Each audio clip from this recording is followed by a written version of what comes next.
Hi again. So today's session 3 of term 1, I'm going to be showing you how to make your elasticated bracelet using your Mokume Gane beads.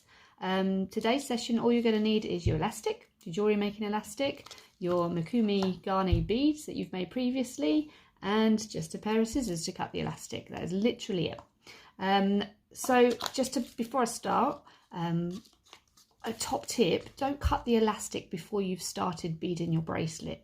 Keeping it on the reel like this enables you to keep the beads on the elastic. It's so frustrating, especially if you're using tiny beads. If you spent a good while threading the beads on one by one and you let go at the other end of it and beads go everywhere. I'm talking from experience. So my top tip is to keep the elastic on the reel until you are finished beading up, just to keep everything in place. This is a really simple technique again, and a cheap way of producing jewellery without extra components. So that's why these initial sessions have been keeping things as simple as possible, because if you were, again, thinking from a business point of view, the more components that you add to the jewellery, the more cost you're adding to that jewellery. So as a way of producing affordable jewellery, elasticated bracelets are a good way to go about that.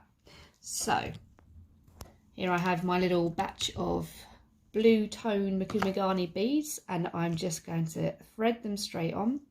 And like with the necklace, if you wanted to slightly alter this, I think with the necklace it was by spacing the beads out. It's going to be a little bit more difficult to do that with elastic. What you could do though is maybe every other bead you could have an alternative type of bead or different coloured beads, or even pre-made beads that you might already have in your craft supplies.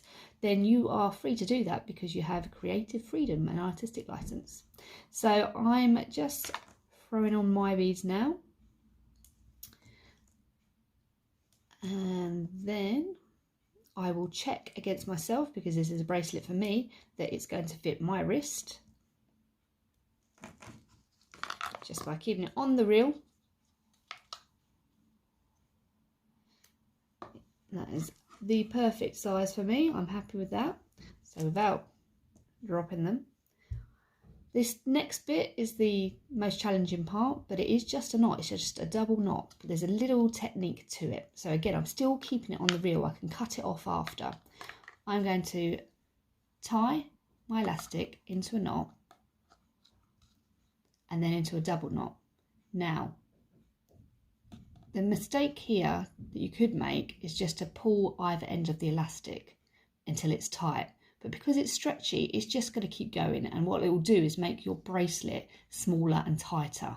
So what you actually need to do is kind of try and take all 4 strands of elastic and pull them at the same time, so that it tightens the knot without making the bracelet smaller. That's just about done it. And then when you cut the elastic, you don't want to cut it too close to the knot, because over time that knot is going to move, and if you cut the elastic too close to the knot, what's going to happen is it's going to unthread and you're going to have beads everywhere. So I'm going to just cut it there. I'm happy with that. Little tension test. This is a bit of quality control, just making sure that it's not going to ping off. Yeah, happy with that.